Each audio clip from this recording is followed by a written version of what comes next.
Hello everyone, welcome back to Relax with Animal Facts.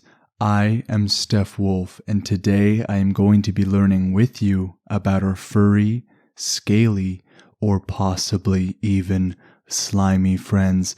And in today's case, it is definitely going to be a furry friend of ours because we are covering the so wonderful Beaver. This, of course, is a very, very special listener episode dedicated to Harrison and to Lisa, who wrote in via Instagram.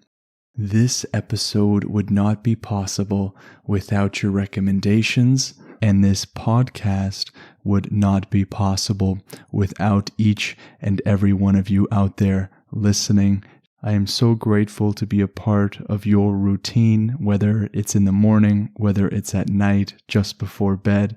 It doesn't matter. I am just so happy that you're able to join me every single week and we're able to dive into some of these animals. And whether or not you are attentive or you're relaxing or you're just plain sleeping, I am happy for the company. If you want to have an animal on the podcast, you can write into the show in two ways. One of which is the most popular, which is through Instagram. You can write to Relax with Animal Facts, or you can send an email to relaxwithanimалfacts@gmail.com. It does not really matter which way you choose to message the show. Instagram, I think, is a little more fun because we're able to do quizzes and stuff together every day or every other day. So we're able to learn and recap stuff that we've learned on the show. But anyways, I want to move on to a review left by one of you guys. This is written by CTB Ham via Apple Podcasts, writing all the way from the United States. All the way maybe is not a good term to use because that is not so far from the great white north of Canada where I am. But CTB Ham writes, I listen to each episode like 4 or 5 times before I can actually make it to the end. That's a compliment. Better than a sound bath. Thank you for the very kind and generous reviews that you guys leave for the show. And CTB Ham, I am so happy that the podcast can be of use to you and is even better than a sound bath. And I have to be honest here in saying that I don't know what a sound bath is. So if one of you guys out there want to reach out and let me know what that is, I would love to be more in the loop. But a sound bath sounds quite nice, so I'll take it as a very good compliment. If you love this podcast and want to help it grow and support it, you can leave a wonderful review like CTB Ham did. That way I can read your awesome messages on the podcast and we can bring more and more people into our animal podcast family. But we are going to move on to the actual show. I am so excited to learn about beavers. I have a tremendous respect for these little guys, or as we'll learn, maybe they're not so little. I got my facts from Live Science and Canadian Geographic.ca, the most Canadian website that I have ever heard of. If you want to learn more about beavers and a lot of other animals, I am sure you can visit those resources. I will be posting them in the show notes of this episode. Now, why don't we get into the relaxation? I want all of you to go through your bodies and see where you are carrying or harboring some tension that you don't really need. Maybe this is at the end of the day and you've been doing a lot of walking around. So maybe it's your feet or your legs or your back or your neck. Maybe this is right at the morning time where you're making coffee or you're driving to work, but I think I am always so surprised at how tense I can be right at the start of the day, and it's usually in the shoulders for me. So once you found the part or the parts of the body that feel a little bit more tense than you'd like them to be, do your best to just relax them. It's nothing you have to really force, but you can consciously try to relax them as we go into this immersive experience with me, Steph Wolf, into the freshwater rivers and lakes where beavers reside. So first we have to talk about what is a beaver. Well, beavers are among some of the largest living rodents in the world, the biggest being an animal that we already covered on the show, which is the capybara. But the beaver has thick fur, webbed feet, flattened and scale-covered tails.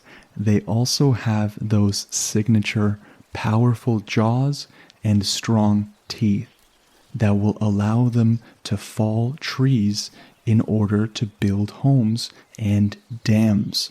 This is one of the few animals, of course, if we exclude humans from this criteria, they are one of the few animals that can change and truly change their environment in drastic ways.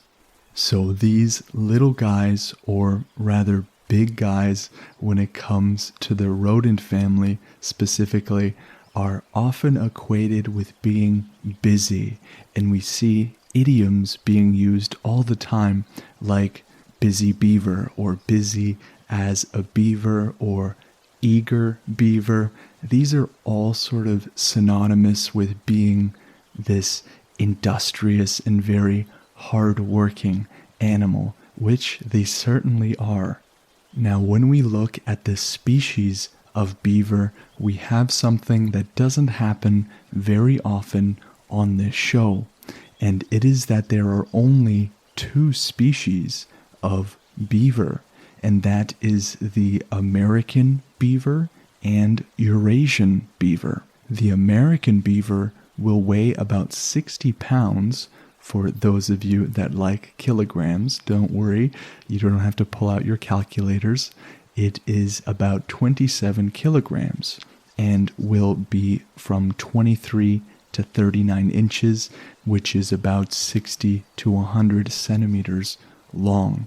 Their tail will offer another 7.75 to 12 inches, or 20 to 30 and a half centimeters to its length, according to National Geographic. So we see just how much more the tail can add on to the body size. But we've covered animals, specifically many lizards, on this show in which the tail might be the same length as their body or even longer. So this isn't something that we haven't seen in the past. The Eurasian beaver is going to be close to the same size, weighing from 29 to 77 pounds, which is about 13 to 35 kilograms, and will be between 29 to 53 inches, or 73 to 135 centimeters in length. One way to tell them apart will be that their tails are going to be a little narrower than that of the American beaver, and their skulls are going to be a bit smaller as well. But it is a nice thing to see that there aren't 200 or 300 species of beaver, and that for once we just have two. The beaver is switching it up here. The beaver, of course, has large teeth. Their upper incisors are from 20 to 25 millimeters long, and they will continue to grow throughout a beaver's lifetime. And we can see particularly why that would be a good thing. Their teeth are pretty much everything to these guys. It is how they build. It is how they fell trees. It is their livelihood, I guess you could say. Without them, they wouldn't be able to go to work. So we see here that having teeth that don't stop growing, like many other animals that we've covered on the show, is an adaptation that for them is going to be a life or death situation. Beavers have adapted to a semi-aquatic lifestyle, meaning that they are not 100% all the time in the water, but most of the time, spending that time out of the water, usually to do their business of chopping trees down. So with this semi-aquatic lifestyle, they have some anatomical adaptations to live this way. They have closable nostrils and ears, something that I think many of us have wanted at some time in our lives, to be able to have these natural earplugs or nose plugs. They also have a transparent eye membrane. And speaking of anatomy, both male and female beavers have a pair of scent glands that are called casters. They will be at the base of the beaver's tail. They will use the secretions from these glands to mark their territory. And they have a special one that is called castoreum, which is a musk-like substance to say, hey, this is my territory. This is where I go to work. You guys can go to work over there. Now I'm going to take a quick break just to take a drink of my juice here. You guys heard that right. This is, I think, a very memorable moment in the podcast's history, because it is one of the only in which I am not drinking tea. I ran out of chamomile tea. It's Sunday and I didn't feel like going to the store, so I made some cranberry juice with little mango chunks in it. Now, I know that might sound weird, so before you turn off the show thinking I'm a weirdo, don't knock it until you try it. I get frozen fruit, usually mangoes, because they're probably my favorite fruit, as we learned on a previous episode. And I'll put ginger ale or I'll put cranberry juice like I did today, and it's fantastic. It's like a little treat at the bottom of the cup. If any of you out there try it, please let me know by sending me an email or an Instagram message. So all beavers need water to survive. This will mean that they will live in freshwater ponds, lakes, rivers, swamps, and marshes as well. Keep in mind that at the top of the show, whenever I say where we're going, I have to nail it down a little bit for the sake of a nice little segue or intro into our facts. Many a time they will be in more than one place, but sometimes they will be in only one place, in which I won't clarify later into the show. I think one of my favorite facts of this show is what they call their homes, or what we call their homes rather, but I'd like to think that they do too. Their homes are called a lodge, and lodges are those little dome-shaped houses that they make themselves from woven sticks, grasses, and moss plastered with mud. They can be up to 8 feet wide, that's about 2.4 meters, and up to 3 feet or 1 meter high inside, according to ADW. So these are not small lodges. These are animals building themselves their little dream house. I would like to think that there's this little romantic story of beavers building houses for each other, kind of like we have that really popular movie, The Notebook. So I would pay personally for a Notebook rendition of a Beaver remake. Lodges are built on the banks of ponds, on islands, or on lake shores as well, just barely above the water level. They will also build themselves little underwater back doors for instant swimming access, or maybe even a fire exit. I added that last part. That last part isn't true, but they do have a wonderful little back door in case they need to get in and out a little bit faster. And one fact that's super interesting is that beavers are not diurnal. Diurnal means that they are awake mostly for the day, while the beaver prefers to be awake mostly during the night. They are primarily nocturnal.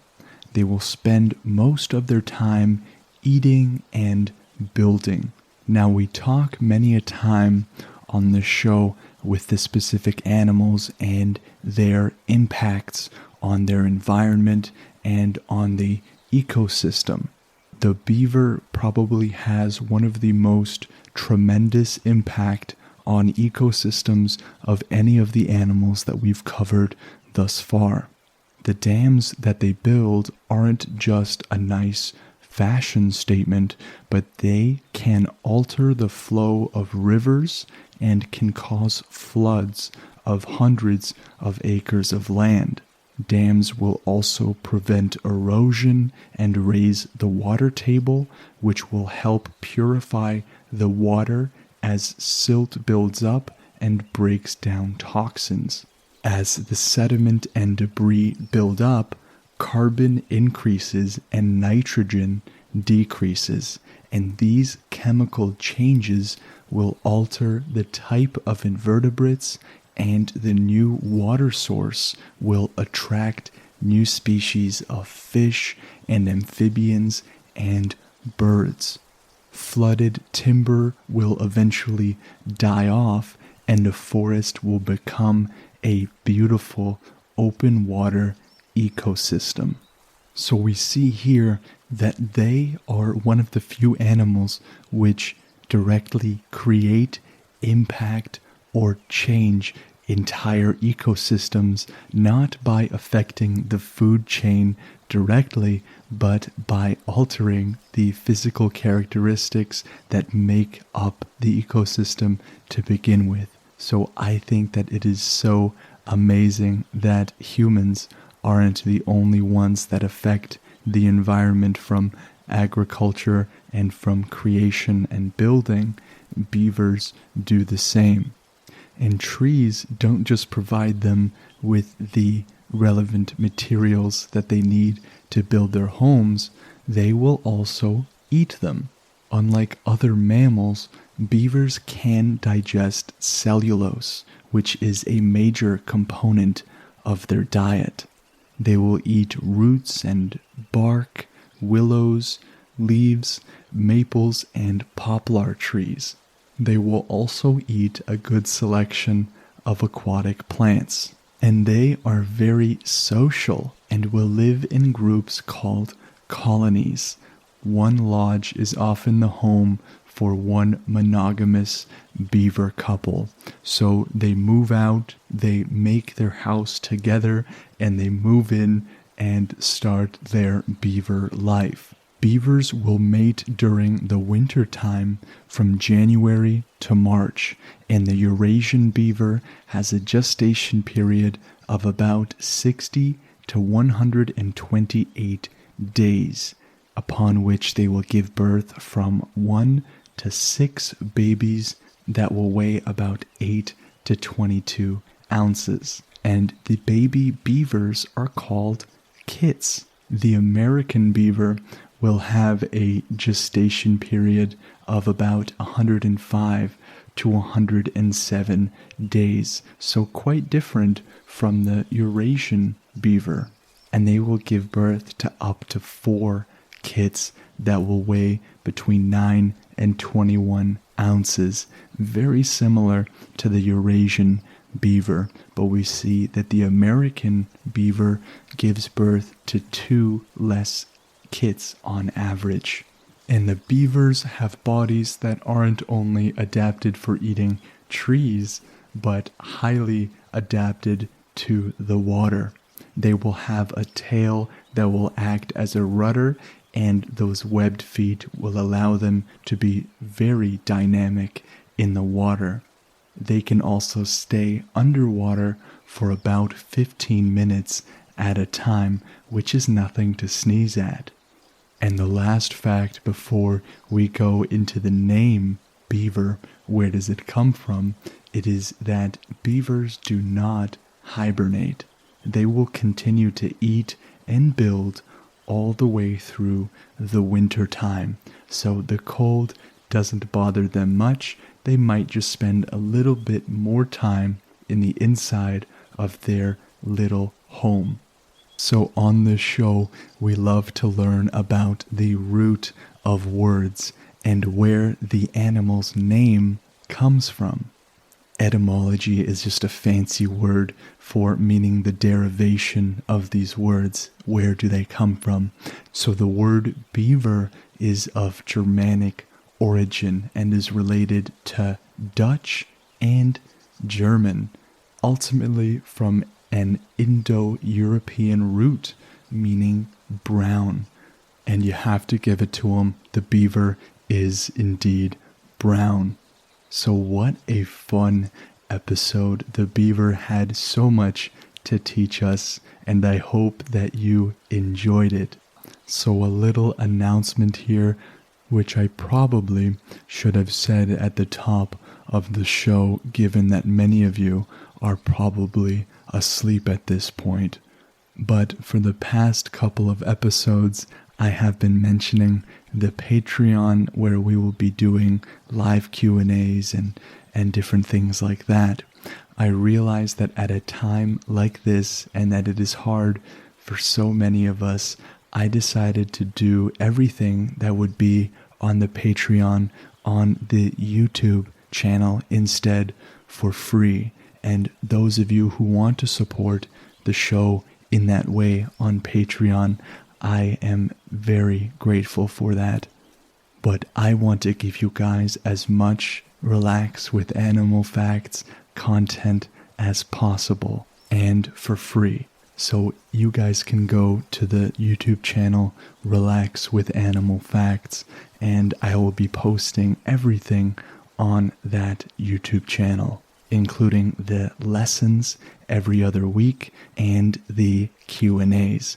So if you want to send a piece of fan mail, maybe it's a wonderful drawing that you or your kids made, or a letter, anything. I love handwritten letters, and your guys' drawings are so beautiful. You can send it to the P.O. Box, which is on the Instagram page. For those of you that don't have an Instagram or don't use an Instagram, you can send an email to Relax with Animal Facts, and I'll be sure to respond with a P.O. Box number if that's what you want. So anyways, I thank all of you for joining me in this amazing beaver episode, and I hope that you all will join me next podcast episode when we cover the next animal. Take care.